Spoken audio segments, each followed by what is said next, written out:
Well, good afternoon, everyone. I'm at-large Council Member Anita Bonds, Chairperson of the Committee on Executive Administration and Labor. The time is 1:04 p.m. on Tuesday, the 26th of September, 2023. I'm calling to order this confirmation roundtable to consider 3 nominations. The first is the appointment of Charles Hall Jr. as the Director of the Department of Human Resources. This nomination will be deemed approved on December 12, 2023. The second is the reappointment of Peter Winkler as a public member of the Public Employee Relations Board for a term to end on December 12, 2025. And lastly is the appointment of Arrington Dixon as a member of the Office of Employee Appeals for a term to end on April 6, 2028. The nominations of Mr. Winkler and Mr. Dixon will be deemed disapproved by December 12, 2023, should the council take no further action. Before delving into the background of these distinguished nominees, I would like to provide the public with some background about the Department of Human Resources, the Public Employee Relations Board, and the Office of Employee Appeals, to which today's nominees are referred. First, the Department of Human Resources. The Department of Human Resources is a vital agency within the conglomerate of the District of Columbia government. It provides human resources management services that strengthen individual and organizational performance and enables the district government to attract, develop, and retain a well-qualified and diverse workforce. The office offers executive management to district government officials and agencies by providing personnel-related services to help each agency meet daily mission mandates. Moreover, the agency provides district government employees with a variety of services, including employment benefits and compensation guidance, performance management, compliance, and development. The Public Employee Relations Board is a 5-member governance board, otherwise known as the PERB. It is an impartial, quasi-judicial independent agency that resolves labor management disputes. The PERB resolves labor management disputes between agencies of the district government and labor unions representing agency employees. Within the PERB's purview, the task of adjudicating unfair labor practices and complaints, considering appeals of grievance, arbitration awards, and investigating standards of conduct complaints may be resolved. The Office of Employee Appeals, or affectionately known as OEA, is an independent administrative adjudicatory agency consisting of a full staff to process appeals filed by the district government's workforce. Additionally, the OEA maintains a hearing unit consisting of full-time and part-time administrative judges. Notably, the OEA has also established the mediation and conciliation program to try to resolve appropriate cases through mediation and conciliation rather than litigation. That's a brief bird's eye view of the Department of Human Resources, the PERB, and OEA. Now to our nominees, and I will provide the background on these esteemed nominees, followed by specific questions for each nominee as it relates to their qualifications and their respective agencies. First, I wanted to acknowledge any of my colleagues that may have been able to join us today. All right, we're on by ourselves, so we can handle this task. All right, the first nominee that we will hear from is representative for the Department of Human Resources. We'll begin with Mr. Charles Hall Jr. He is currently the acting director of the Department of Human Resources. Mr. Hall is a career-long human resources professional with over 15 years of progressive responsibility and leadership. Prior to his appointment to the department, Mr. Hall served as Assistant Vice President of Human Resources and Payroll at the Baltimore City Community College. In 2008, Dr. Hall began his human resources career as an HR administrator at Under Armour in Baltimore, Maryland. And from 2012 to 2013, he served as personnel generalist in the Baltimore City Department of Public Works, conducting a range of administrative actions to support continuity of operations and achievement of core mission. From 2013 to 2022, Mr. Hall honed his HR experience and leadership at Baltimore City Schools, holding several leadership roles, including as human capital specialist, manager of school-based staffing, and director of employee engagement. Now, our second nominee that we will hear from will be Mr. Peter Winkler regarding the Public Employee Relations Board. As a member of the Public Relations Board, he is experienced labor relations professional and public administrator. He spent 40 years at the National Labor Relations Board as an attorney prior to his retirement in 2017. During his tenure at the National Labor Relations Board, he served as the chief counsel and advisor to 5 members of the board. Mr. Winkler was responsible for determining unfair labor practices and helped decide representation cases that govern private sector labor law.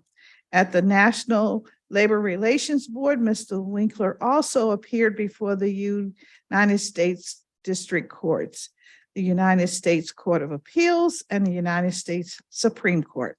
Mr. Winkler is a Ward 3 resident and received his bachelor's degree from Amherst College, a master's degree from the University of Chicago, and a Juris Doctor degree from the University of Michigan Law School. And then our final nominee that you will hear from today is Arrington Dixon, who has been nominated for the Office of Employee Appeals. The Honorable Arrington Dixon is the president and owner of Arrington Dixon and Associates and a retired colonel of the United States Army with over 20 years of service. Mr. Dixon also served as commander of the DC Selective Service Detachment and special assistant to the Secretary of the Army. Mr. Dixon is a native Washingtonian who served as a tenured assistant professor of computer science at the Washington Technical Institute, which later merged with the University of the District of Columbia. Moreover, Mr. Dixon was the first DC council member representing Ward 4, beginning in 1975 and 1979, followed by the chairmanship of the DC Council between 1979 and 1983. Mr. Dixon established and chaired the DC Taxicab Commission, now the Department of For-Hire Vehicles. And he, of course, serves as chair of the Anacostia Coordinating Council. I certainly look forward to a full conversation with these very notable individuals that have been nominated for these important positions within our government. And so I will now turn to any public witnesses. All right. We do have a public witness, Mr. Robert Brennan. Mr. Brennan, are you in the room? We'd love to hear from you. I am via Zoom. I am present, but I'm via Zoom. Are you able to hear me? All right. Please let us have your testimony at this time. Okay, I'm trying to get my video to work. Let me see what I can do to become visible. Okay, I guess it's not gonna let me do it, so I guess I'll have to stay hidden.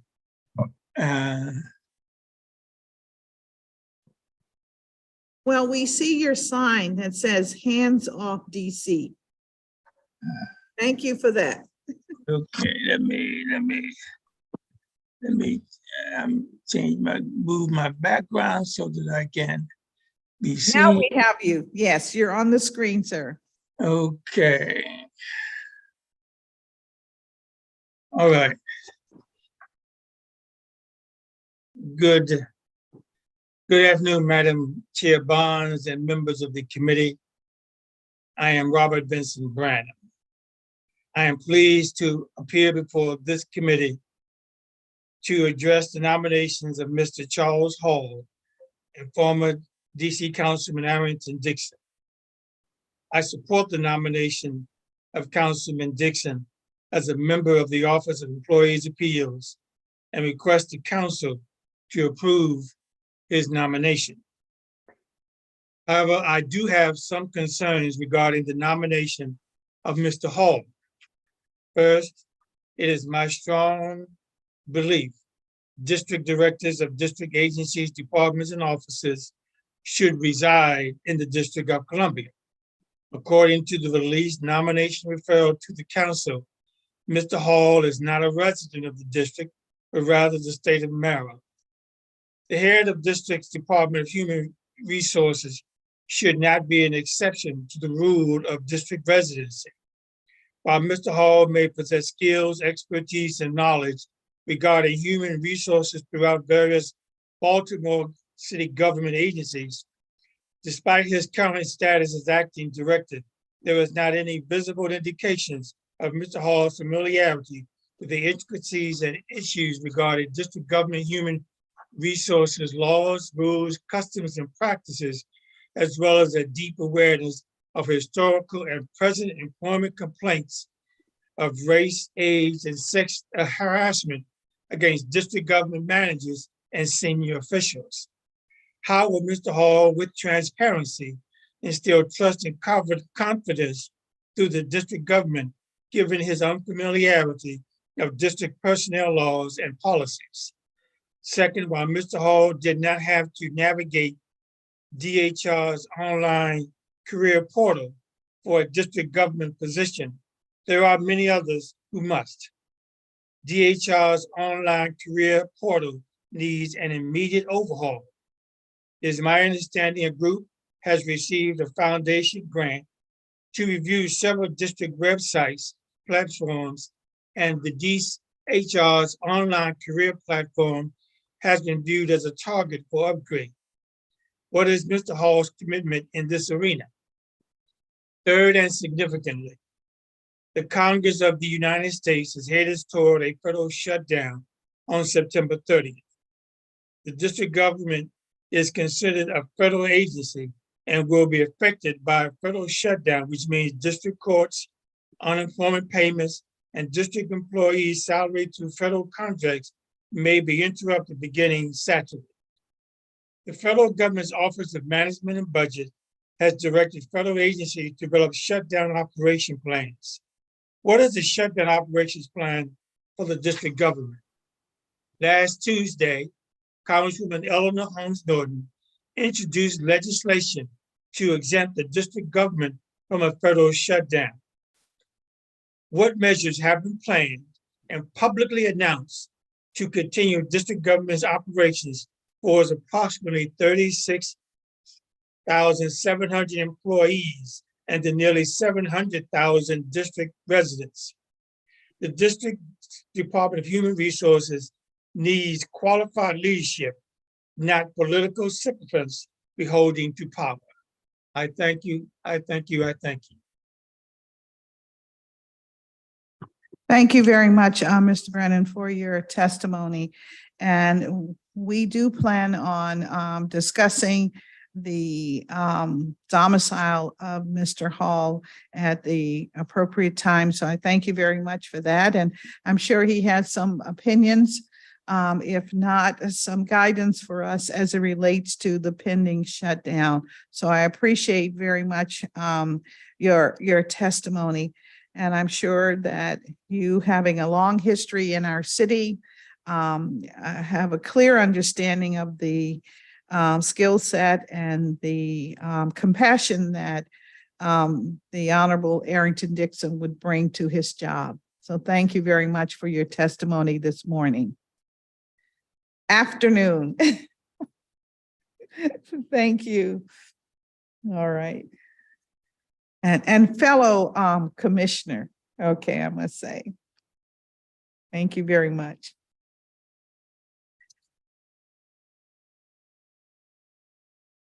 We will now hear from our nominees, and I'll start with Mr. Hall, if you would come to the witness table.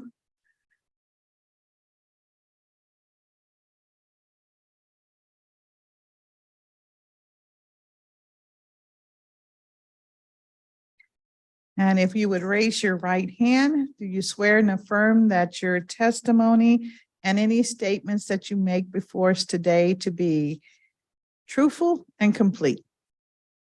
All right, thank you very much. And we will receive your testimony.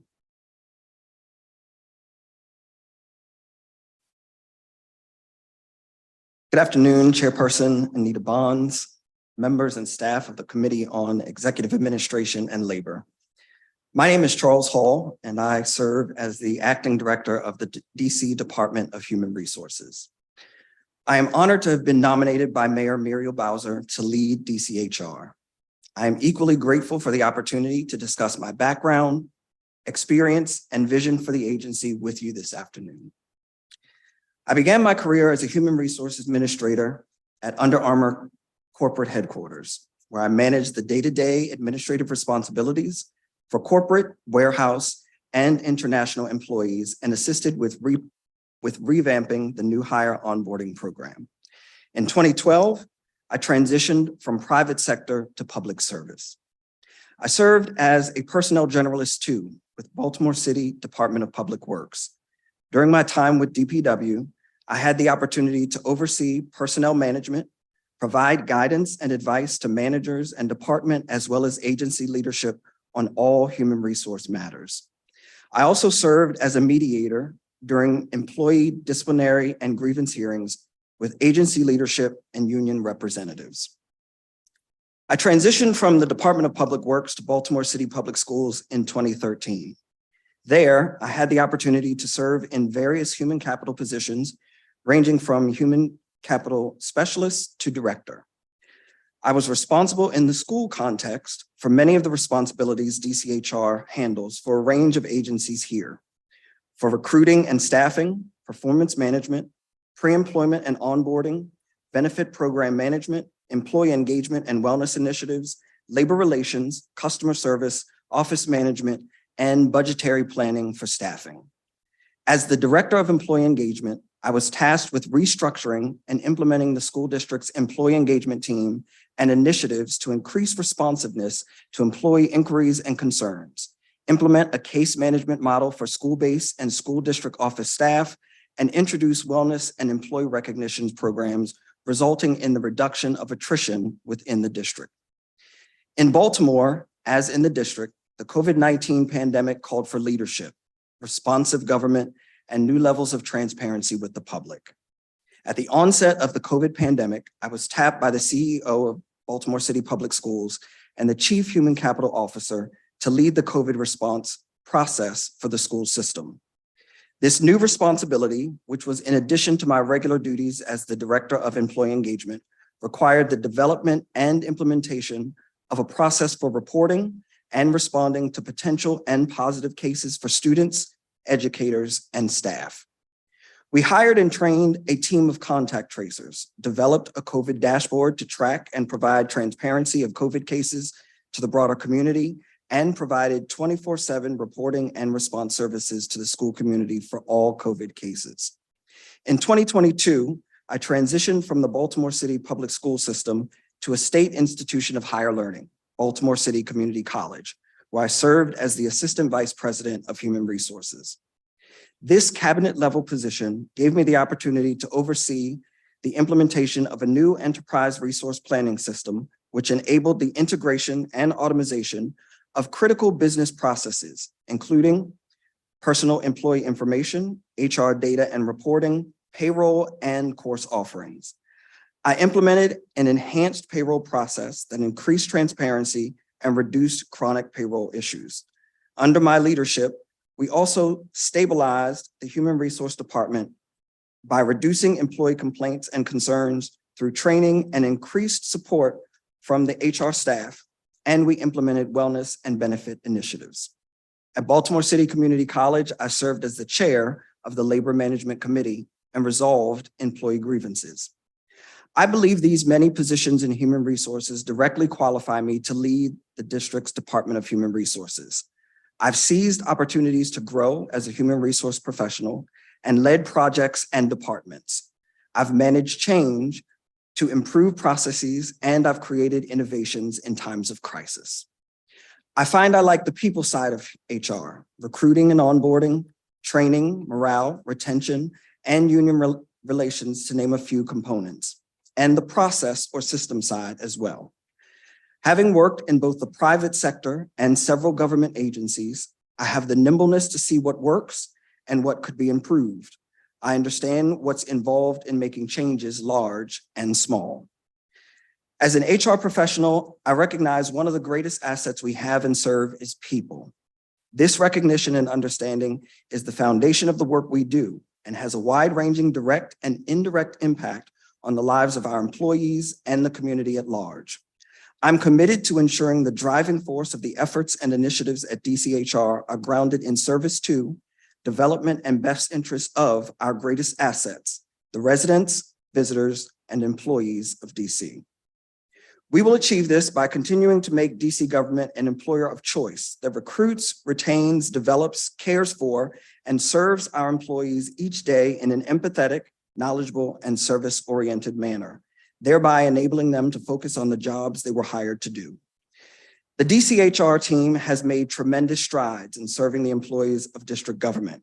As we commit to knowing and fulfilling our role in DC's comeback, we will reimagine and enhance the district's recruitment and onboarding program, making DC government a highly competitive employer dedicated to facilitating professional success, providing a comprehensive wellness program, and delivering excellent service because we have a qualified and dedicated workforce.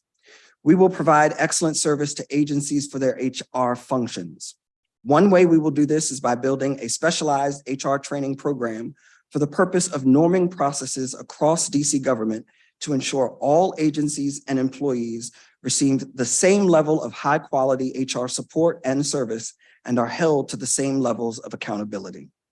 We will engage in workforce planning that positions DC government for the future as we experience generational shifts in the demographics of our workforce.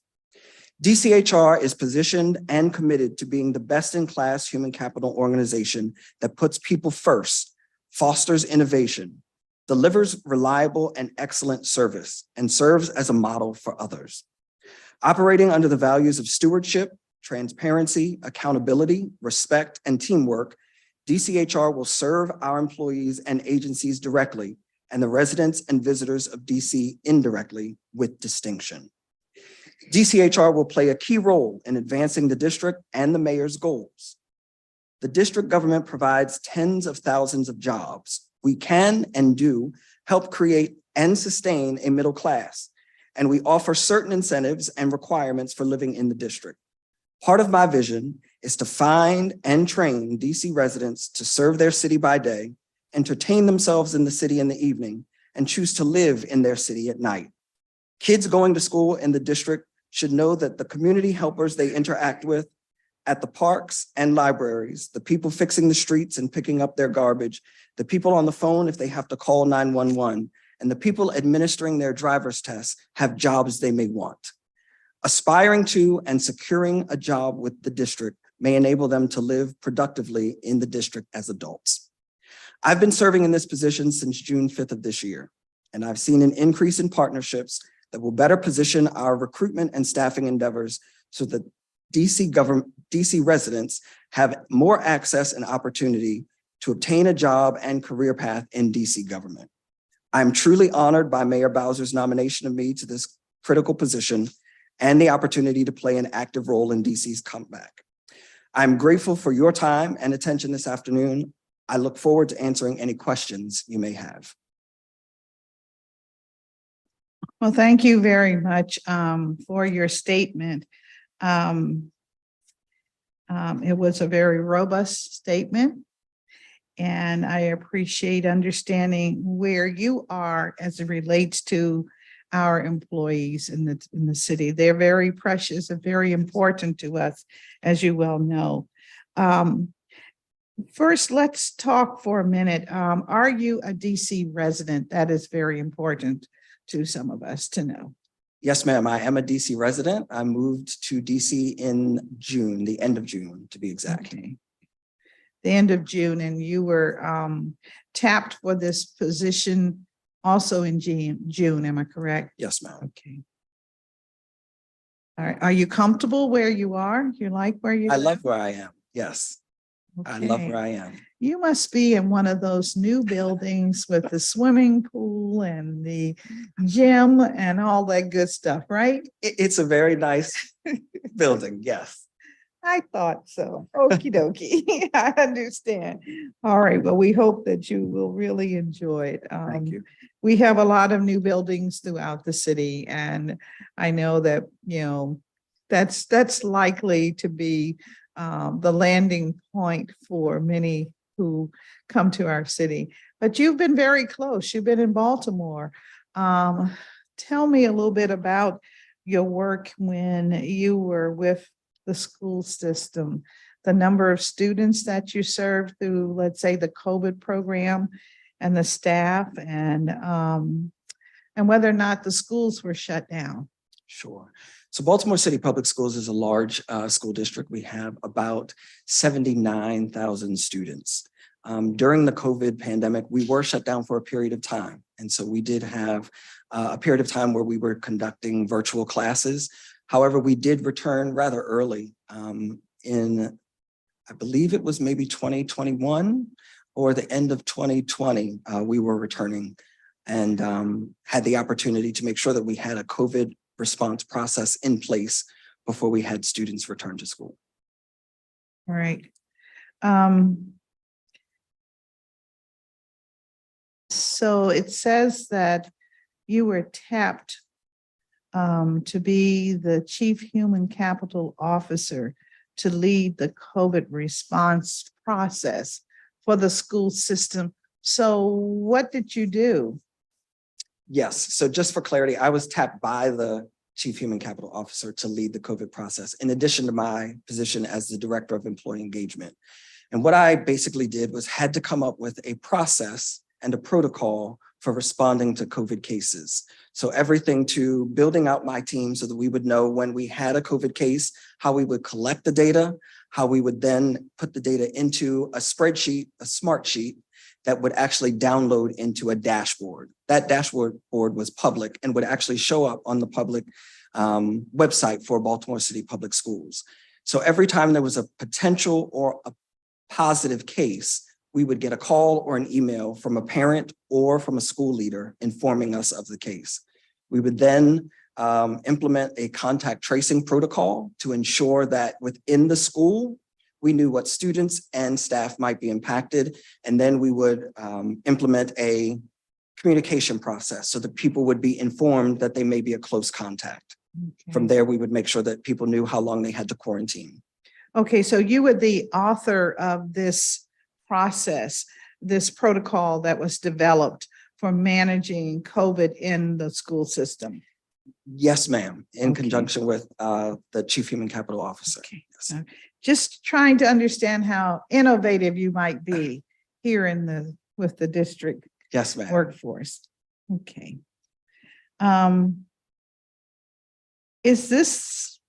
Tell us a little bit about the Baltimore City Community College when you had to implement the new enterprise resource planning system.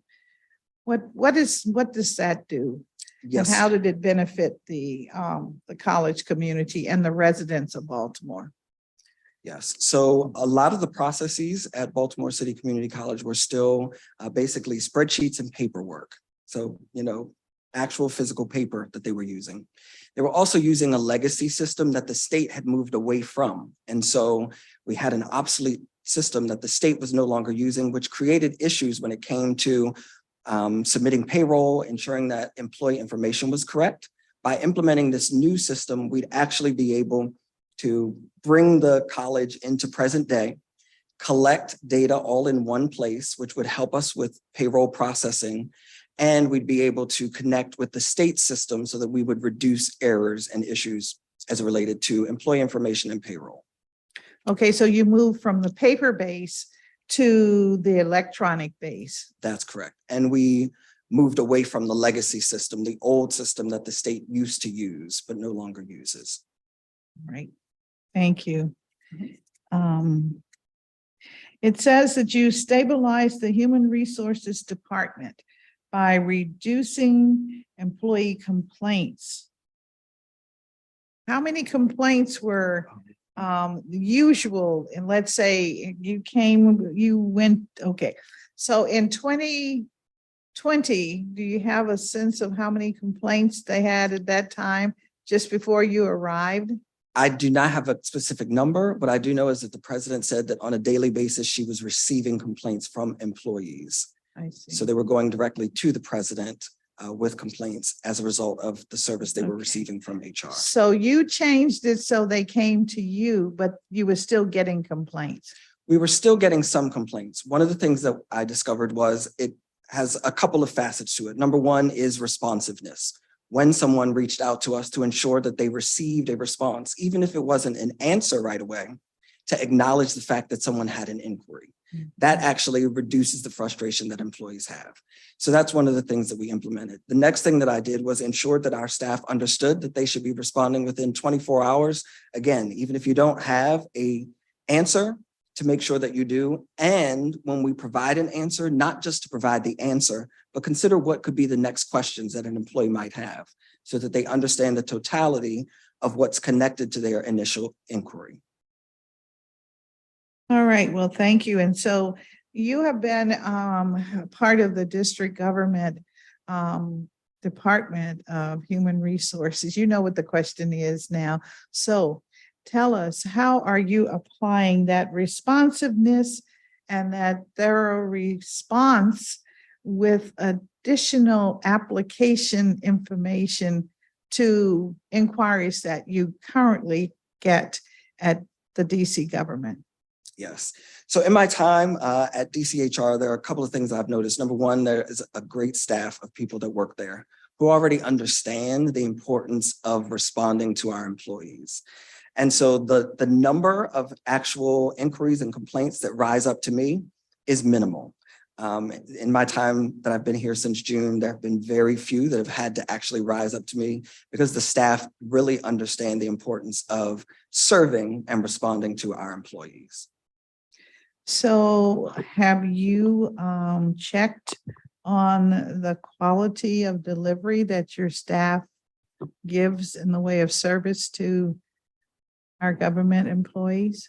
Yes, ma'am. So in those occasions where I was aware, if it rose up to me and I was able to see a response, yes, I've been able to follow up with associate directors or someone in senior leadership to say, here's what the response was. I think that we could have done a better job. Can you please speak with this person and ensure that we correct this? So yes, ma'am. Okay, so I'm hearing that your opinion is that our Department of Human Resources is already outstanding. So what do you bring to the table? Excellent question. So I think that one of the things I can bring is a sense of leadership. There is an outstanding team there, but I think all of us know that things can always be better. And so I think a fresh perspective is something that I can bring. Of course, the experience that I have is something that I can bring. Having an opportunity to look at things with a fresh set of eyes is going to be a great way for us to innovate and continue to improve upon the success that the team has already experienced. And so those are the things that I'll be able to bring. I also think I'm a people person. I am someone who believes in service wholeheartedly. And those are hallmarks that I hope to make sure that every employee and every candidate has a sense of feeling valued and seen as a result of the way they engage with DCHR. And those are the things I believe that I will bring. Can you give me some ideas about your recruitment and retention style as it relates to our employee base? Sure. So there are a couple. Number one, what we're endeavoring to do is we want to make sure that we use social media a little bit more, that we know that there is an untapped resource there. So we want to make sure that we use social media more to broadcast our vacancies. In addition, we want to, and we have been this summer, we implemented Opportunity at Work, which has a platform called Stellar Works, which actually will provide a pool of candidates who may not have the educational credentials, but do have the skill sets that would actually be helpful in filling positions. What this does is it creates a pool of candidates that agencies can look at and hire for their specific vacancies, especially those vacancies that don't have an educational requirement. So that's going to give us an opportunity to tap into more DC residents. I appreciate learning about that because, you know, we do have a difficulty here in the District of Columbia with getting DC residents in jobs. And frequently it has been the issue of lack of education. But many of our persons who need a full-time dependable job have some work experience. So that's really important. It's one of those areas that I'm most concerned with. What are your thoughts about each agency and operating agency in our government having an apprenticeship program? Do you think that's something we can get done?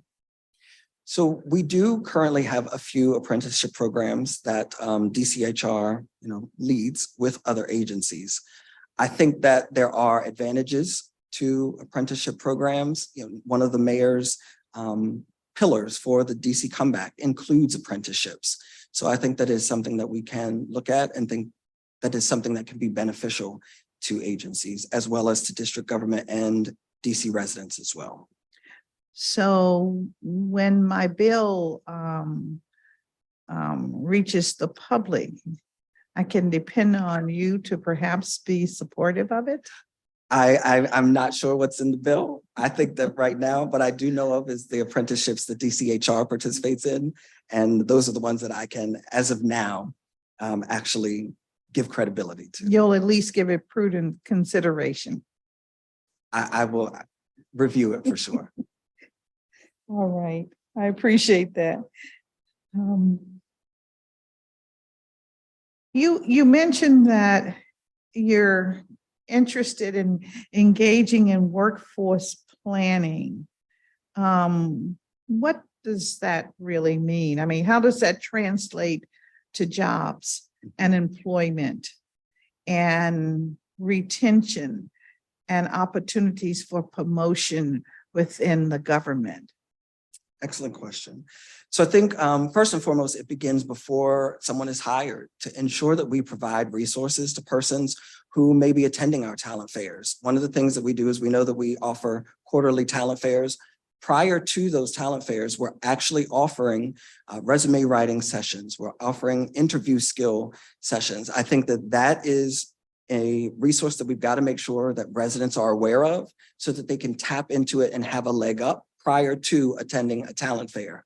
When they attend the talent fairs, many times what we try to do is to have hiring managers offer on the spot opportunities so that if they see someone they believe is a good fit and is qualified, they provide that employment offer to them at that time. Of course, there's still additional steps the person has to go through, but that gives someone the opportunity to know that they are leaving the fair with a conditional offer.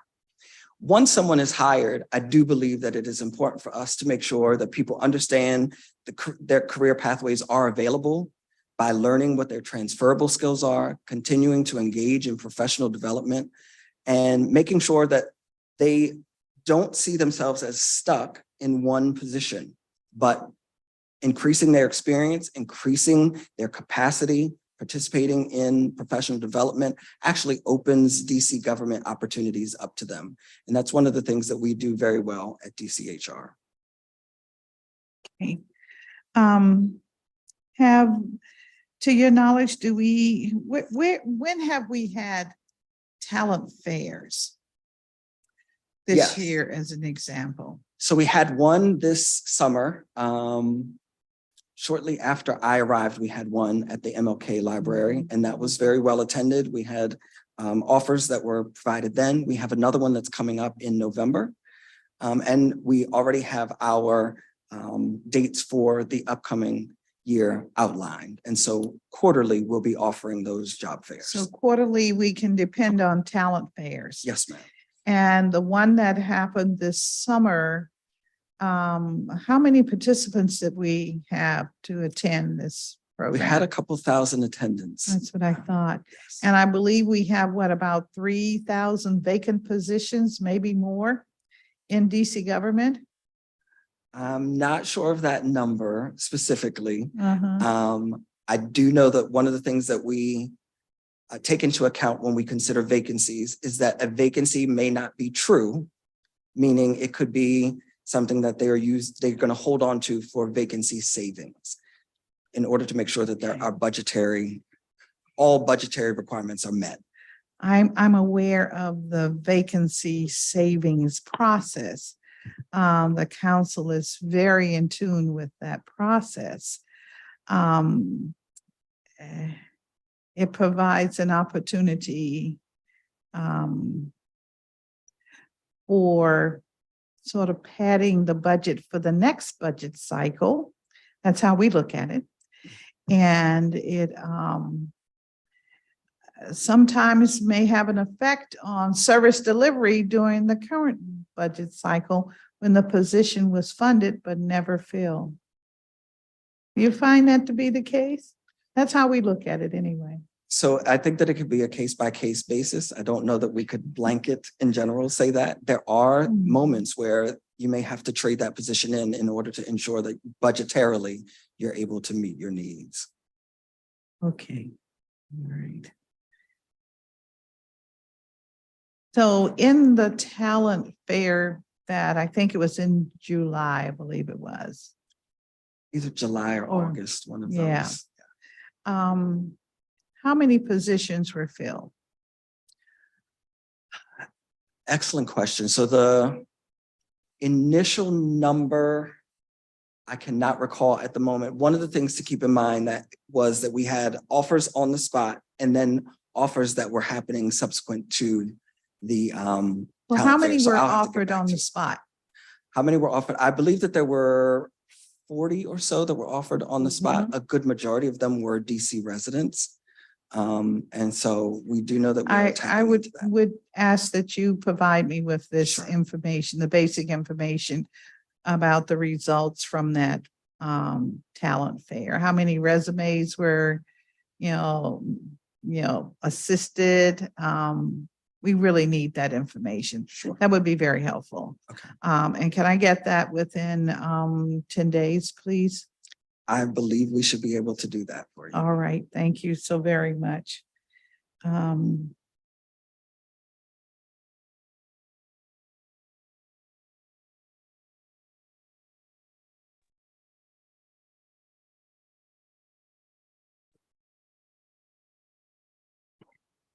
As your testimony pointed out to the perspective of recruiting DC residents, and we just talked a little bit about the talent fairs, and you want to build a strong community partnership. How do you envision this taking place when we are facing this post-pandemic new normal in the workplace? Can you expound on the post-pandemic? Yes, as you know, we have, as a government, had flex time applied for our employees. Many agencies have employees in 2 days a week, 3 days, operating virtually. And so I'm just trying to understand whether or not that kind of condition is a signal to those who would be or want to or thought they wanted to join DC government. Maybe they don't, maybe it sort of curbs their interest in DC government. I think one of the factors that someone's going to look into as they consider a DC government job is how it correlates to their purpose and their ideal of service. I think that that's going to be the overriding factor of someone taking a DC government job, wanting to serve and connecting that with their purpose in life. So you do not think that the current times, the current atmosphere in which the nation is operating, post-pandemic has any real effect on what happens in the workplace as far as having, I call it gassing up with the number of employees you may need? So the research is unclear as to whether or not productivity is greater when you're in the office or outside of the office, whether there are benefits to being in the office or to telework. So I would not be able to give you a definitive on that because even those persons who study that for a living aren't able to give us one. What we do know is that what's imperative is that DC government be able to continue to service the residents of DC. Okay. In your testimony, you said you hope to make district an employer of choice. You're going to enhance the recruitment and provide excellent service to the agencies. How do you see that working? What do you have in mind? Yeah, excellent question. So one of the things that we've been working on is working with the Office of the Chief Technology Officer and the Office of the City Administrator on exactly what was in the testimony, that persons are encountering challenges when they try to apply for a job online. And so we're looking at how can we make that more effective and efficient for persons so that it's more user-friendly. So that's one of the ways that we're going to be able to do it. The other thing that we can do is to ensure that in addition to our quarterly job fairs, we are partnering with other agencies, with the public library, working alongside with DOES to ensure that it's not solely about the DCHR talent fairs, but we're partnering with agencies throughout DC government to ensure that we're providing service to them and to DC residents so that they can find job opportunities. Additionally, to your point about the HR community, we want to make sure that persons receive the same level of service, regardless of what HR personnel they might engage with. And so we do have monthly meetings with HRAs, human resource administrators, where we talk about training and discuss different aspects of the job. We want to make sure that everyone receives the same level of service when they come to DCHR or they go to any other agency and encounter a human resource professional. Okay. What do you consider to be your main objective as director in this position? I think my main objective would be, what was in the testimony, to ensure that DCHR achieves its goal of recruiting, retaining, developing, and onboarding and offboarding qualified DC residents and those who will fill positions here in DC government. Do you have your statistics available as it relates to the number of DC government employees that have ended their service. I'll say during this FY year, which ends in a few days, Yes. but let's say during the first 2 quarters of this FY 23. Those who have exited DC government? Is Yes, the that have question? left the government. Mhm. I do not have that with me today, but I can get that. Would you for you. please Sure. and attach that too? Sure. Okay, thank you.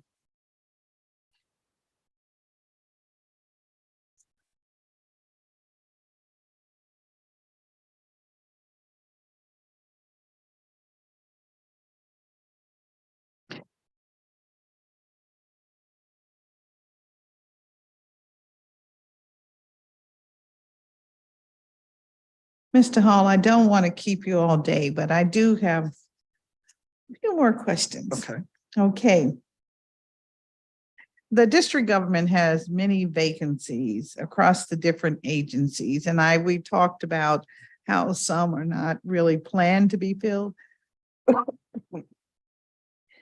Can you discuss whether or not the agency plans to improve recruitment and provide prompt filling of any of the vacancies that they plan on filling? Or is it a 6-month or a 4-month or 2-month ordeal? And when you say agency, do you mean DCHR specifically or? Well, you said that you're going to be working with some of the agencies and you're going to help them do talent fairs, so to speak. All right, let's say an agency has done that already with you. Did it take 6 months to get the position filled with a candidate, or was it in 2 months? Got it. And what's the process? Because I hear from many people that I apply and crickets. Yes. So let me start with the last point and then I'll work my way back into the process. One, again, as we're working with the Chief Technology Officer and the Office of the City Administrator on careers.gov, one of the things that we are looking into is what is the process that we can implement to ensure that people do have a response once they apply. And so that is something that we are looking into. As it relates to the process for hiring, once an interview occurs, if someone is identified, then that hiring packet actually is sent to DCHR if they're an agency that we actually have personnel authority over. And we then review that to ensure that everything is in that file. There are moments when we don't have a complete file, which can prolong the process. Additionally, there's a suitability process that all new hires have to go through. And just so that you're aware, if there is nothing in the background, it goes straight through. There are no holdups to the suitability process. If there is something in the suitability process that is negative, then it can slow up the process because there's a review component to the process. It goes through a review. There may be an investigation that has to occur. We may have to get documents to show us what's occurred that resulted in a negative background check. Just so that you'll be aware, there are very few people who are impacted and found unsuitable within the district. For instance, DPW, about 75% of the persons who applied had a negative impact on their background check, but only 3 of them were found unsuitable. So the majority of the people who may have a negative background still are found suitable to work with DC. After that, it is about making sure that an offer is extended to the person, getting them signed up and registered for new hire orientation, and then onboarding the person into DC government. And that process takes 2 months, 3 months? Excellent question. So the process takes, right now, we believe about 60 days. It is down from 80, and we are continuing to work on ways to bring that down from 60. Okay. Those agencies that you do not have personnel authority for, what are those agencies?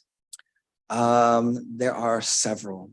You're going to send me a list. I can send you a list. Okay, Just that's item number 3 in our packet. I can do that. We're getting there. We're Okay. getting there. And just also to make sure that it's clear, they can request services and support from DCHR. So through a memoranda of understanding, they can actually set up a la carte option, if you will, where they can select services and support they would like from DCHR. Well, that will be a question for our oversight in the early winter about those MOUs.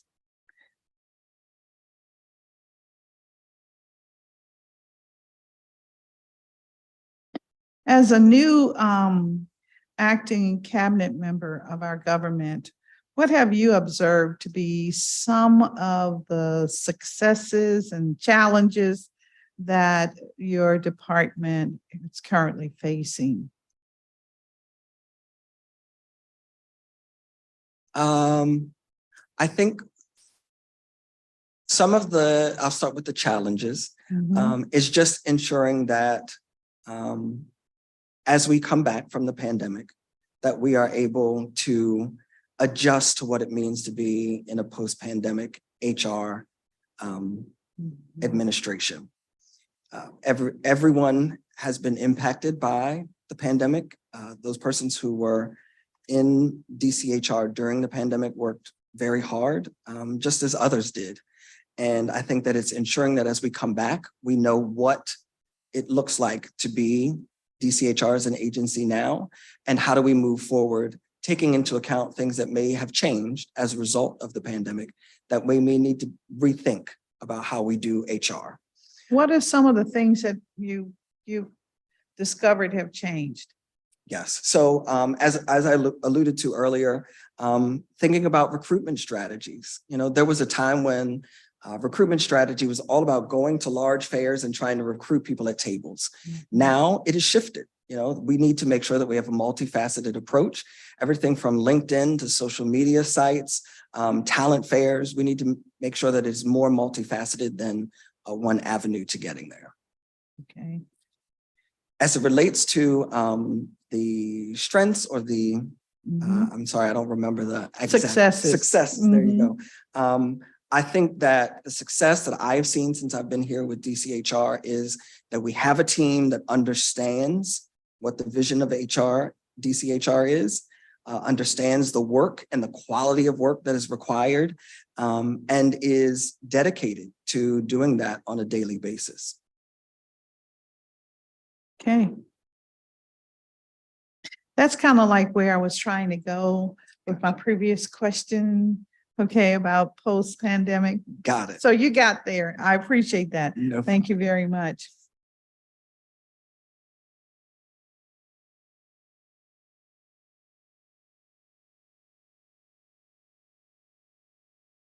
Okay.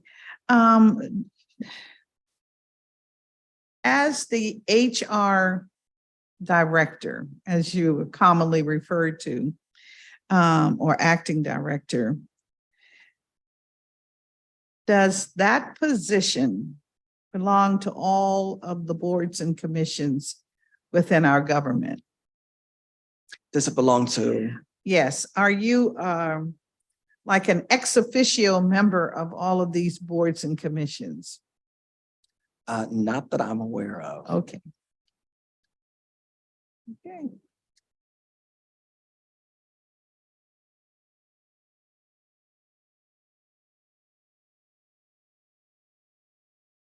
So let's talk quickly about your 3 major accomplishments since June 5th. Okay. I think one would be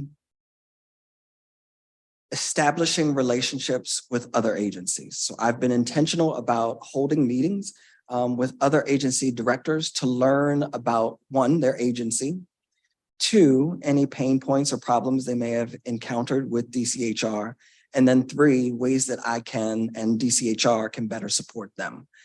So I've been very intentional about establishing relationships, not just for the purpose of having a relationship, but also for ensuring that I can be collaborative and supportive of other agencies throughout DC government. Two, I think it has been ensuring that there is a stronger sense of community within DCHR as an agency. I say stronger because it was already strong. And one of the things that I wanted to make sure that I did was that I learned not just the work, but learn the people to ensure that we understand that the service we provide to our employees is not just external, it is internal as well. And so we've got to make sure that we're providing a service to one another as well as to other agencies. And so it's been important for me to ensure that that occurs within the agency, even as we endeavor to do it outside of the agency. And then number three, I think it's been to really make a push to ensure that as the mayor and the council and those who have testified today want to have job opportunities and career opportunities and pathways for DC residents, for me to be innovative and thoughtful about how we do that and to ensure that that is one of our top priorities as we work in DCHR. Okay, thank you very much. Now, you mentioned in your pre-hearing response that you participate in the Life Church and Ministries. Are you an ordained minister also? Yes, ma'am, I am. You are? All right. I didn't know. I'm just guessing. All right. Well, congratulations. Thank you for that. And so that tells me you're going to be very thoughtful about everyone that you meet and work with. Am I correct? Yes, ma'am. Okay. So, all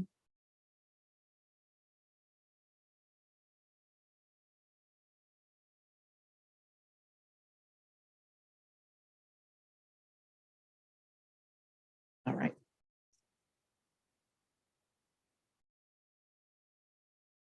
Can you give us one or two examples of your professional experience that may lead you or help direct you in this role as the new HR director? By experiences, you mean as specific examples? Just your experiences, your life experiences, of course, your professional experiences is what we had in mind, but you can go inside and outside those boundaries, you know. So I think it's a combination of my experience at Baltimore City Schools and Baltimore City Community College. Having those leadership roles was very foundational to the type of leader that I am. I had an opportunity at City Schools to literally work my way up. I came at the lowest level of an HR personnel all the way up to a director level. And being tapped by the CEO and the Chief Human Resource Officer to lead literally a district-wide initiative gave me an opportunity to understand the importance of being a thoughtful leader, being an empathetic leader, and being a strategic leader. I think during the pandemic, we were all operating in a realm that no one knew how to operate in. And so we were challenged to be not only thoughtful, but creative. And at the same time, take into account the sensitivity and the safety of the employees that we had. We knew that there was a need for students to be back in school, and yet we also knew that there was the chance that someone could contract COVID and be impacted in an extremely negative way. And so it was about being very thoughtful in the approach and strategic, knowing that people's lives hang in the balance. And that is something that I, have taken with me every day, that decisions that are made impact people's lives directly or indirectly. And so they can't be made hastily, they can't be made off the cuff, they can't be made nonchalantly. They've got to be made with a lot of diligent thought, recognizing that people's lives are valuable. And that's why I'm in HR, because I like working with people and I believe every life is valuable. And in any way I can help to push someone to be better and to live a better life, I want to do that.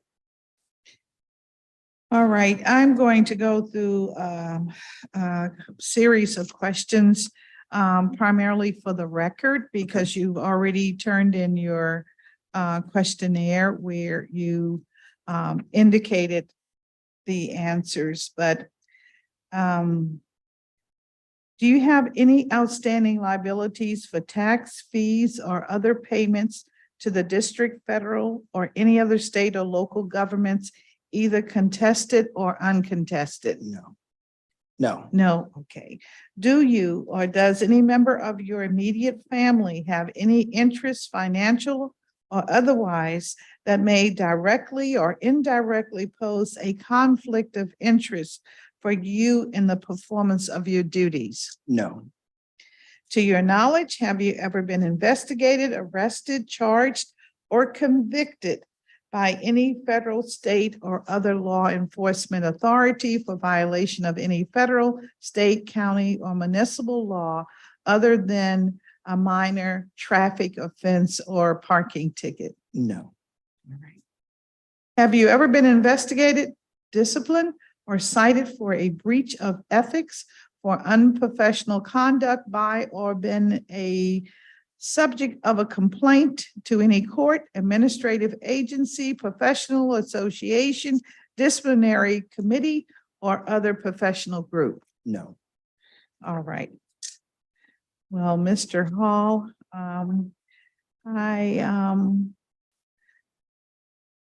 thank you very much. Looks like we have gathered a number of pieces of information from you today, and in order to move you along, and we answered. You've not been in the news yet. Okay, I saw that. Okay, all right. Well, thank you very much, sir. Thank you. Thank you.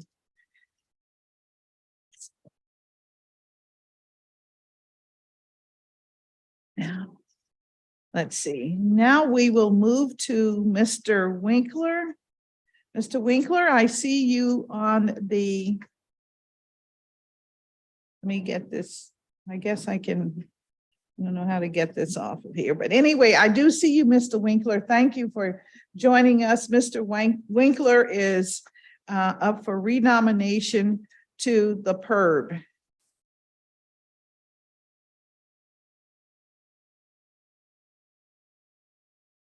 All right, and we will receive Mr. Winkler's testimony. When you're ready, sir, we're ready. Thank you. Good afternoon, Chairperson Bonds, council members, and staff of the Committee on Yes, Mr. Winkler, could you speak up a little bit? We're having difficulty hearing you. Okay, is this better? Yes, much better, sir. Okay, I'll start it again. Good afternoon, Chairperson Bonds, council members, and staff of the Committee on Executive Administration and Labor. My name is Peter Winkler, and I'm honored to be nominated by Mayor Bowser to serve a second term as a member of the Public Employee Relations Board.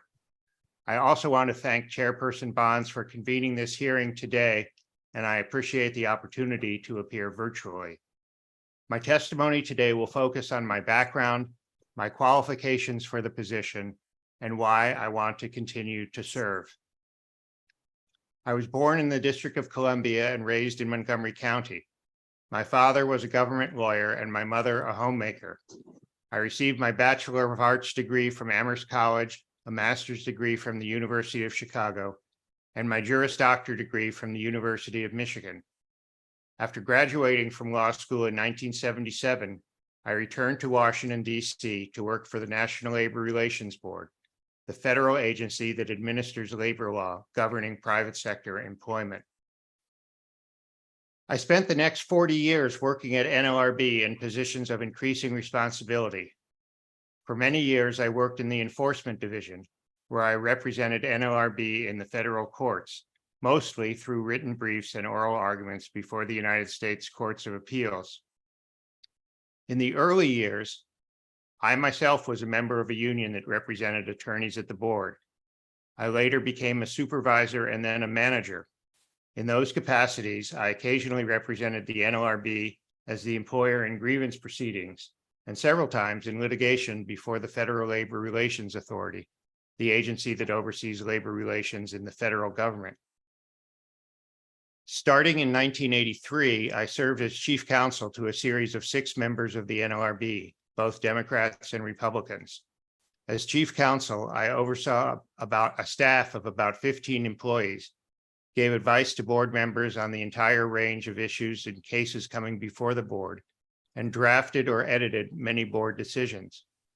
The cases we decided were varied and in some cases cutting edge. For example, whether university teaching assistants can form a union, whether an employer can limit its employees' access to the employer's email system when they seek to communicate with one another about workplace issues, whether the National Labor Relations Act has jurisdiction over religiously affiliated colleges and universities, and whether an employer can demand, as a condition of employment, that employees forgo the right to collectively litigate workplace grievances. Some of these issues ended up in the Supreme Court, and I was proud to have a role in formulating the arguments the NLRB would make in those cases.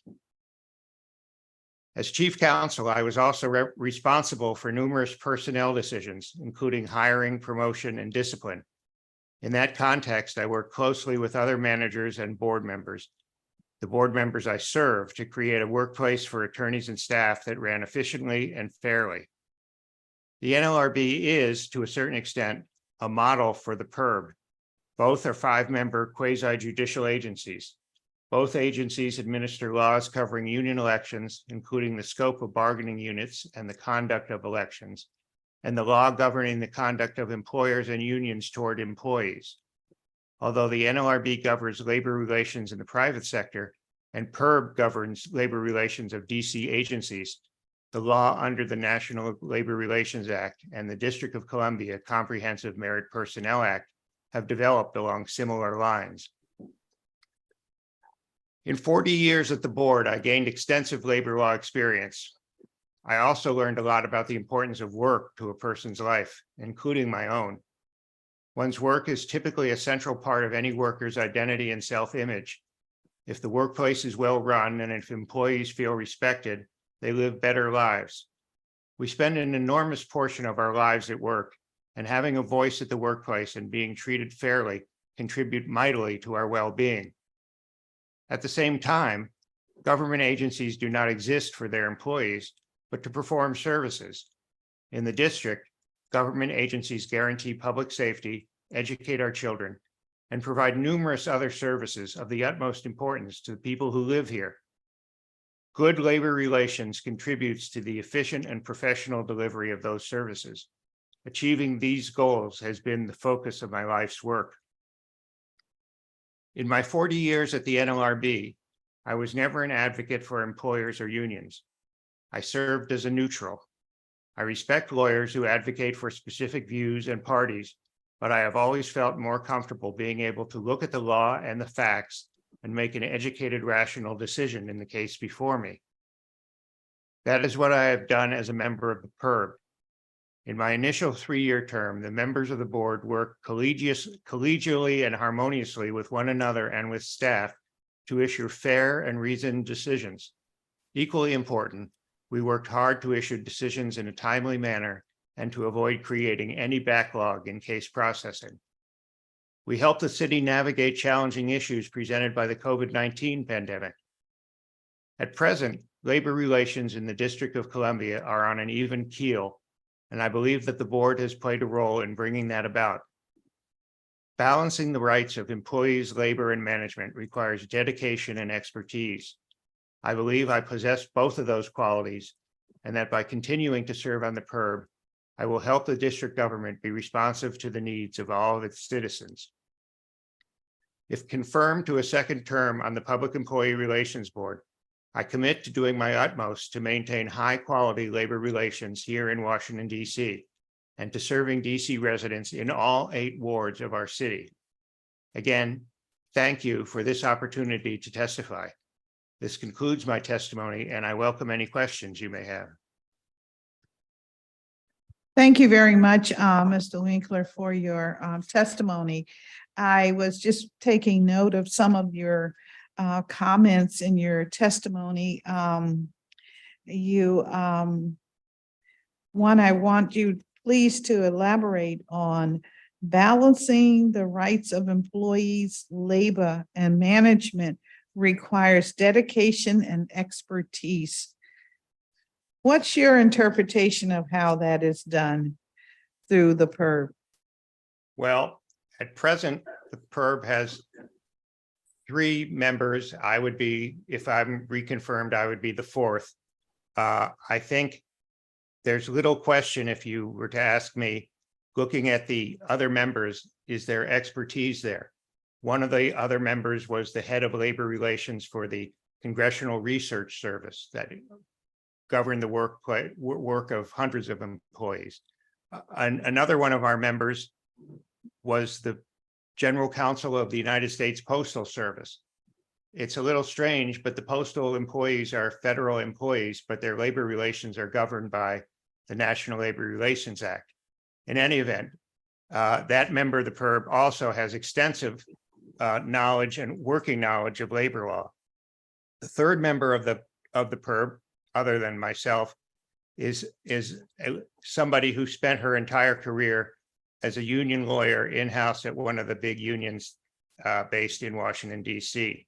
So I think it's fair to say that there's no shortage of expertise currently at the PERB. All right, thank you very much.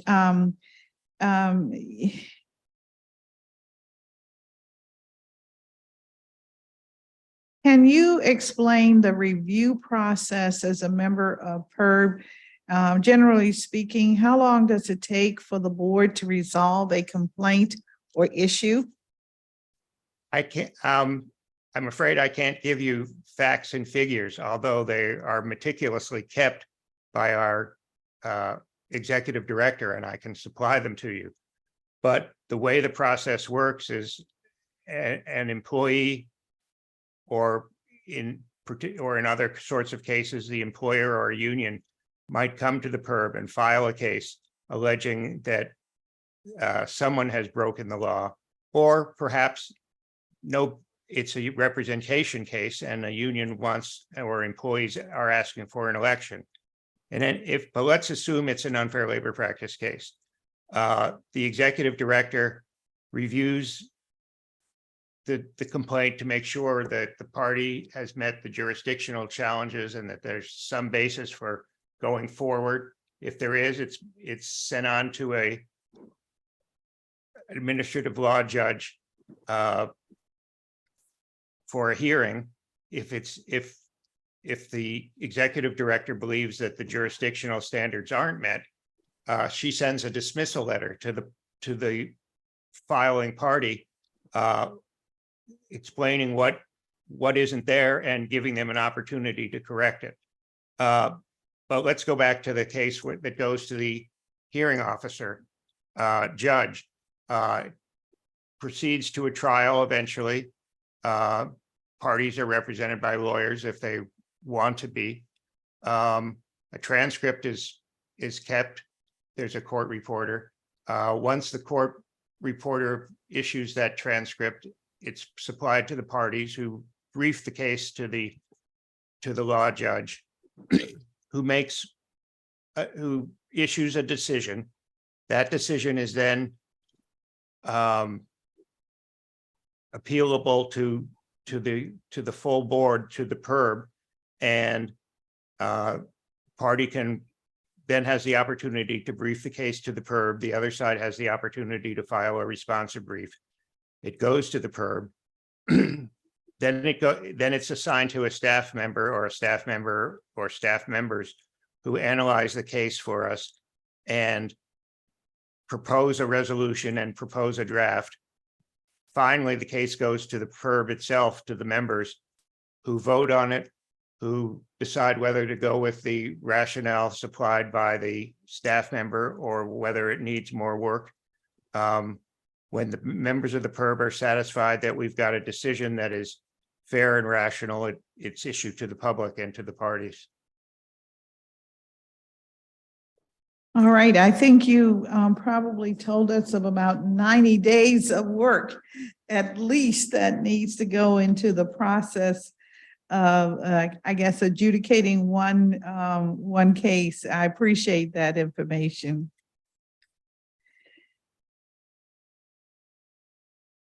Considering that you've already served a term as a member, can you explain some of the successes and best practices that you have seen applied to PERB cases? One thing that I spoke about in my opening statement, but which I strongly believe, is that it's important to avoid a case backlog. I know that somewhere in the distant past, the PERB had a case backlog. That's not a good way to do business. Parties should know that if they have a complaint, it's going to get resolved quickly. That also sends a message to the entire labor relations community governed by the PERB that we mean business. When we, the members, get a case from staff, one of the first things we look at is, how long did this case take to get to us? Is there is it abnormal? If it is, why? Sometimes it's abnormal because the lawyers underneath us explain to us that the stenographer took some time to issue the transcript. The parties can't write the brief without the transcript.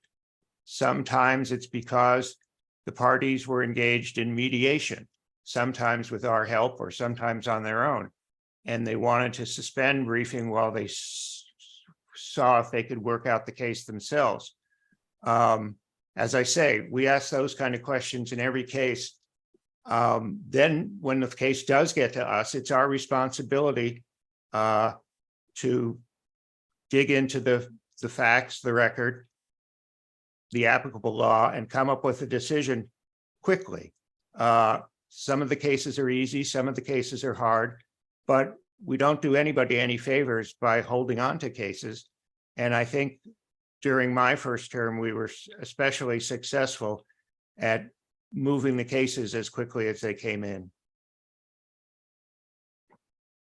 Mr. Winkler, I think you were helping me to understand that staff does the initial take on the cases or the complaints that are filed with the PERB. And then when the board gets it, it's really your job to apply all of the statutes that may be affected by the case to help the PERB come up with a final decision. Is that pretty much sort of sums up how it works? Yeah, yes, Chairperson Bonds. All righty, thank you.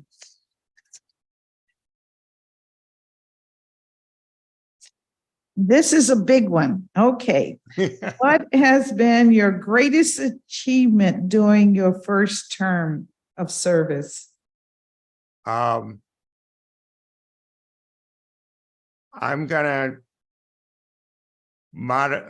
avoid answering the question exactly and tell you what I feel are some accomplishments.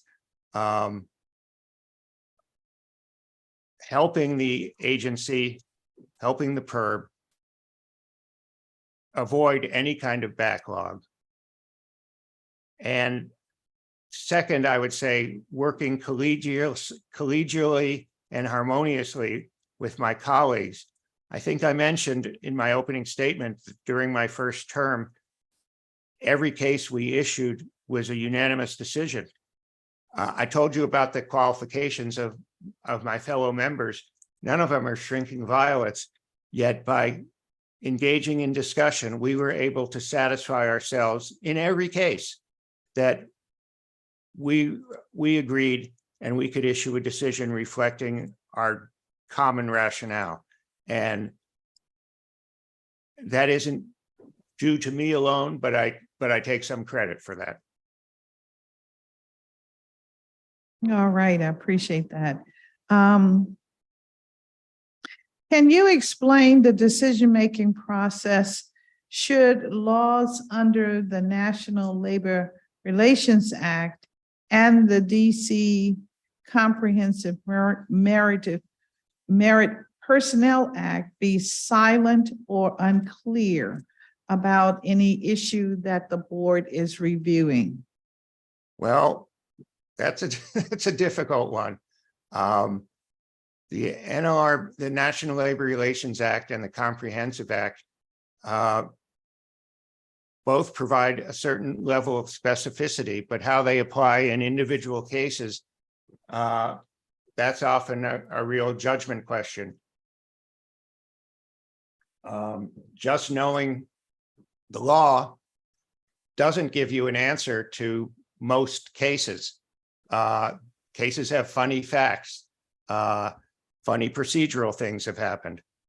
So even though we look to the law as it's been developed under those two statutes, the cases require active interpretation to reach results most often. All right, thank you.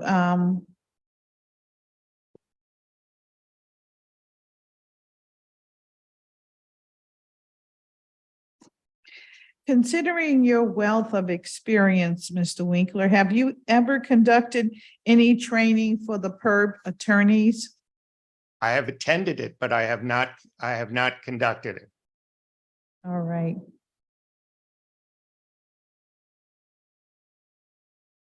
One As of the things- times, I'm sorry, you have more? I was going to say add one additional fact. Once a month or once every other month, we have an expert labor law professor give a class on a particular labor law topic. These classes are for the benefit of representatives of the agencies and unions that appear before the PERB. And I think it's a very worthwhile program that we run and one that I hope continues. All right. As times change and new laws and practices are developed, what do you do to remain current in the field of labor and employment law? That's a good question. I have friends and former colleagues at the board who certainly keep me apprised of major case developments there. Cases that typically aren't going to appear in the Washington Post, but within the labor community are very important.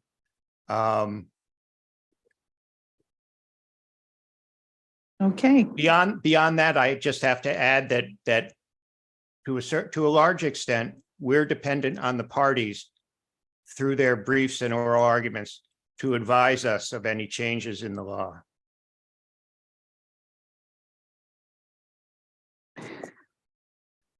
Well, thank you, Mr. Winkler. And I have a few questions from your response that we want to put on the record. Of course. It says, please provide the name of each business entity in which you or any member of your immediate family serves as an officer, director, partner, or agent, and list the positions held, a brief description of the entity, and any pertinent details. And your response was none. Is that correct, sir? Yes, Chairperson Bonds. All right. And to your knowledge, have you ever been investigated, arrested, charged, or convicted by any federal, state, or other law enforcement authority for violation of any federal, state, county, or municipal law other than a minor traffic offense? I have not. Okay.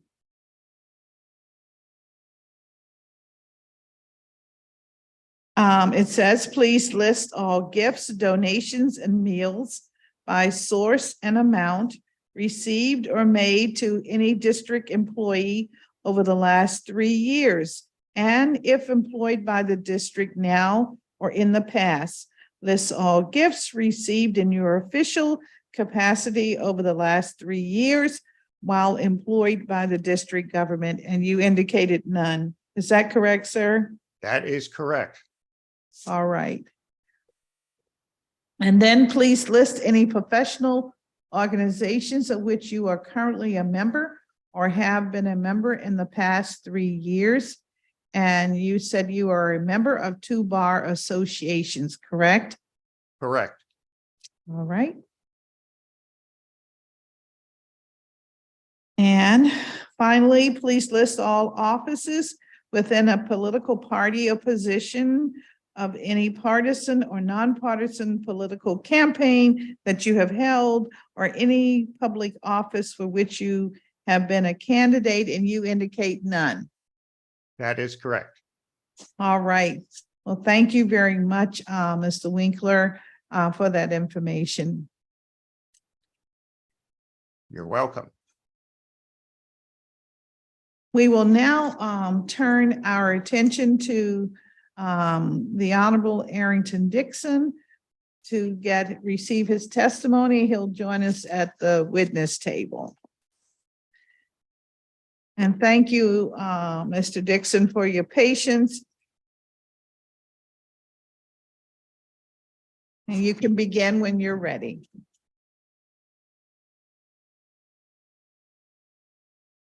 First, let me, Yes, now it's Now it on. is. Mhm. first, let me thank the mayor for appointing me for service on the Office of Employee Appeals Board. And let me also extend my appreciation to Council Member Bonds, the chair of this committee, and the members of the committee for considering my nomination. I ask for support, especially from my Ward 8 council member, Trayon White, of the land I call R, Anacostia River East, because we, as our buttons say, we are DC. And of course, I would hope that all the support of the council, full council, would be for me. I appreciate that. This appointment gives me an opportunity to work within the authority of the District of Columbia personnel legislation. I believe the appropriate and fair review of employee appeals is vital to the fair and transparent function of government. It is key to achieving the full effectiveness of the personnel legislation.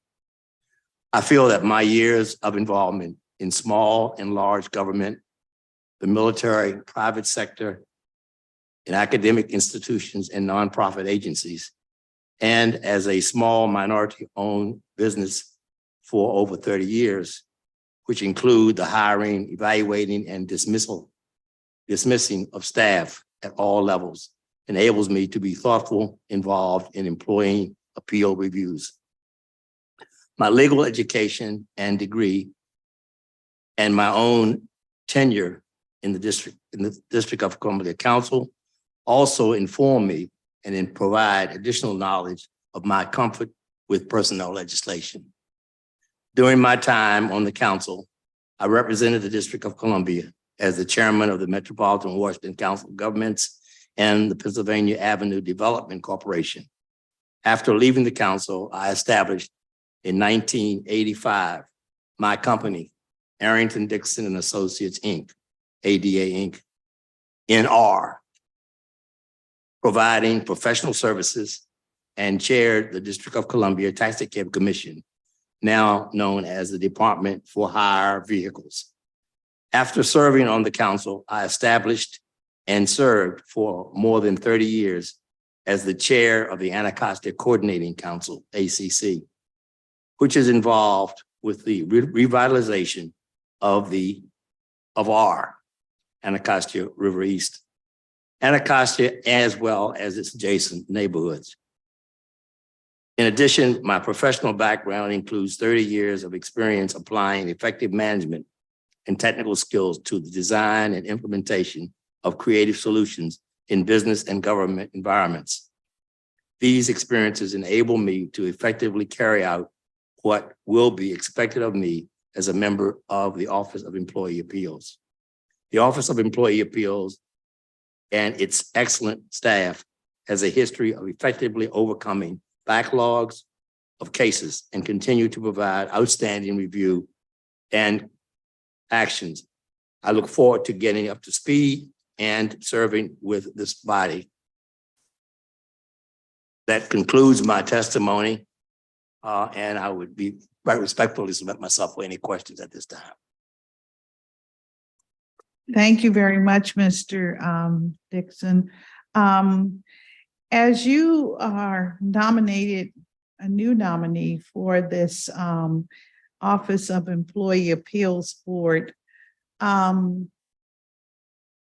you give us an idea of what you think you might be doing and the time that it would take to get those tasks done, and how you're looking forward to, or what's the outlook for participating on this board since you're a new nominee for this board? Well, I'm always excited about having ways to be of service, and I think this is one way to do that. I also feel that my history, quite honestly, I'm the author of the legislation. So it gives me a chance to see what I put in place in 75, actually put it operational now. And I feel that though I have to get caught up a bit on that history, it's an opportunity for me to actually execute again something that I have been a part of. So I feel very good about that. I also feel that the need, as I said in my statement, to have effective ears and attention to employees and the situations they may find themselves in is very critical. Well, thank you for that. I don't think many of us were aware that you authored the legislation. If I recall, back to Mr. Hall's point where he said, moving from paper to electronic. Well, we have some paper here in the district that was done, it looks like almost pre-typewriter. Some of the Probably some of my work.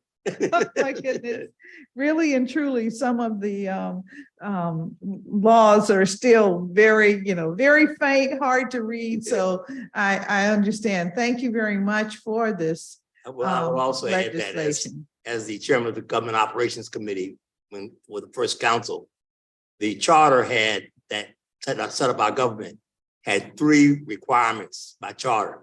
One was to establish the ANC commissions, boundaries, etc. 2 was to create a comprehensive plan for the city. And 3 was to establish a personnel legislation. Those 3 assignments fell within my committee, and we accomplished them all in a timely manner. So hopefully we can continue that record of doing things effectively in this role, in any role I'm asked for this city. Well, Mr. Dixon, you are definitely the daddy of our home rule authority. Thank you so very much, because many are not aware and they need to know that it is by and through much of your work that our government exists as we know it today. Well, I think the 2 other pieces of legislation I feel really strongly about. There's a lot I feel strongly about. Everything I did, I felt strongly about. But the attempt in 1975 to bring the ability for people to marry the ones they loved was my legislation in 75. It took a long time for it to become law, and I got a lot of heat from introducing it.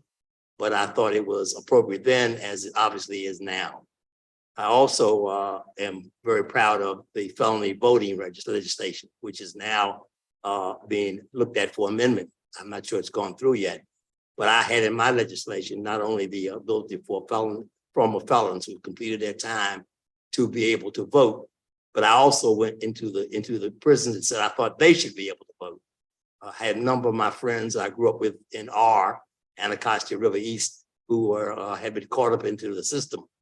And constantly they were reaching out to me because we grew up together and trying to get me to listen to their calls.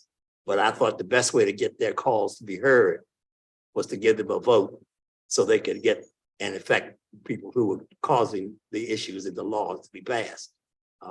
Anyway, an aside. Well, thank you. Thank you again. Thank you very, very much.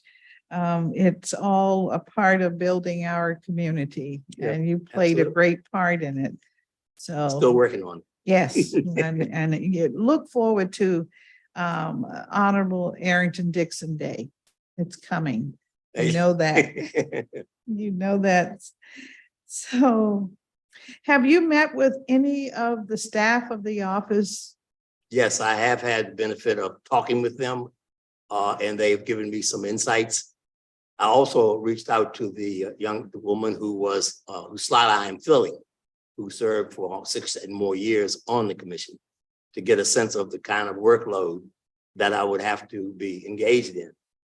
She did explain when that she was there early on, they had a big backlog, which they and the staff have basically have reduced and made it more manageable. I will have to cop a plea and say that I'm a little dyslexic and a little bit need some time to really get up to speed, to read and prepare. But I'm looking forward to the challenge. It's going to be interesting. Yes, we are too. We hear you. We know it will be a challenge. We being me, myself, and I. Yeah, AGE understand. is always an issue, right? Yes, sir, I do know. Let me ask you, right now, have you, given that you're not up to speed the way you intend to be, let's say months from now, but what is it, what are your top priorities right now, aside from getting up to speed on Well, this role? first, getting up to speed would include being refamiliarizing myself with legislation and what has happened to modify it, if any, over the past years. Secondly, of course, I want to get to know the staff at the agency so I can have access to them and they can have access to me. I think those are my major concerns at this time. And as I get into cases, then I will have more focus, of course. All right.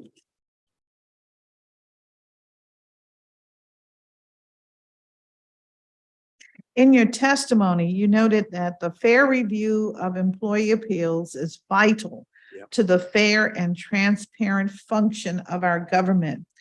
Do you have any particular best practices in mind when you think about this statement, something that you would like to see this board implement?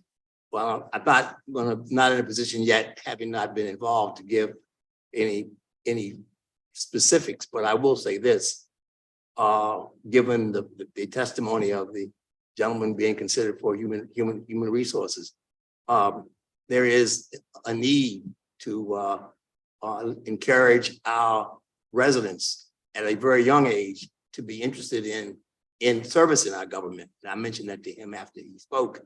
And I think the ways to do that is obviously to work through the University District of Columbia in our public schools, and also particularly reach out into our Anacostia River East to get that community engaged in the process. So those things are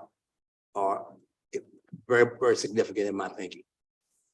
All right, I appreciate that. That is one of my big interests too. Yep. To get our young people more familiar with, the policy world and how they can play a meaningful role in it. Madam Chair, many years ago, I guess even now, parents would tell us, get a good government job, when that was an option, one option that we had as a community to get to work. We don't necessarily hear that, but I think we need to make our young people understand early on in high school, at least, certainly, that there are jobs within the government that are interesting, that are challenging, that they might want to strive to be a part of. And I don't know that we do that now, but we need to do more of that because we build our own capacity by doing that. That's right. That's why we may have some legislation that speaks to apprenticeship in all of the operating Yes. agencies. Yes. that Mr. Hall said he would decline at this time Yeah. on, expounding on, because he hasn't seen the legislation and. Well, there's one thing I would mention on record. The youth employment, that was my legislation I introduced at the council. Now, it was implemented by the mayor, but that was legislation that came from this council when I served on it, that established that direction. And we need to now get those folks, not just in the youth program, but in job with the government that they would want to take on That's and right. and work through. That's right. I remember a little bit about that. Yes, you do. A little bit about that. Well, I think, Mr. Dixon, you pretty much covered a lot of the areas. I mean, your resume, your history, your perspective on our government, and being one of the creators of the service that we get from the Office of Employee Appeals Board. And you're a little bit at a handicap now, as you indicated, because you want to get up to speed by familiarizing yourself with all of the legislation and to get to know the staff and have the staff to know you. And Yes. I don't think we can ask much more of you at this point. And so we look forward to hearing more from you in days to come. And there may be some inquiry that we send forth that we'll ask more questions, but at this time, I'm just going to go through a few of the basic questions Yes. that we ask of all of our candidates that appear before us.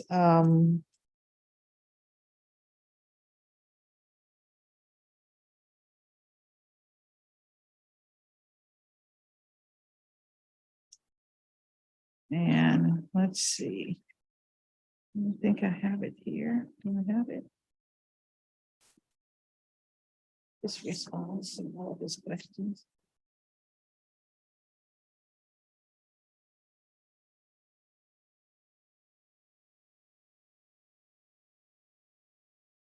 Have that. No. Okay, in a different format. All right. We ask that you, do you have any outstanding liability for taxes, fees, or other payments to the district, federal, or other state or local governments, either contested or uncontested? And for the record, Mr. Dixon, you indicated no, is that correct? That is correct. Okay. Do you or does any member of your immediate family have any interest, financial or otherwise, that may be directly or indirectly pose a conflict of interest for you in performing your duties? And you indicated no. No. All right. Not that I know of. All right. And then have you or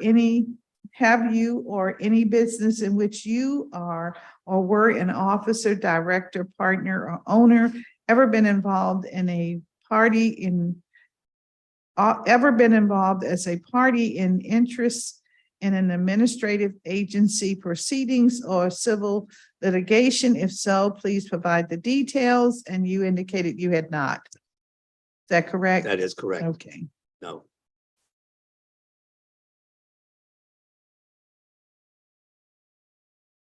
Have you ever received a written warning, been officially reprimanded, suspended, or disciplined for misconduct in the workplace? And you indicated none. No, no. Is that correct? That is correct. Okay. And so I thank you very much for your testimony today. And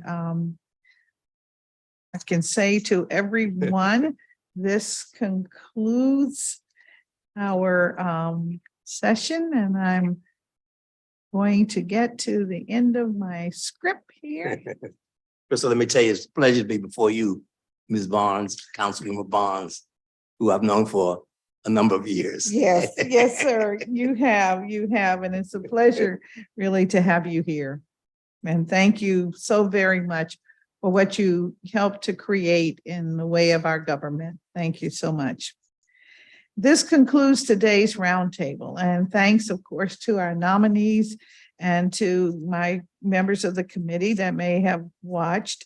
The public record on this matter will remain open until the close of business on Friday, October 6, 2023.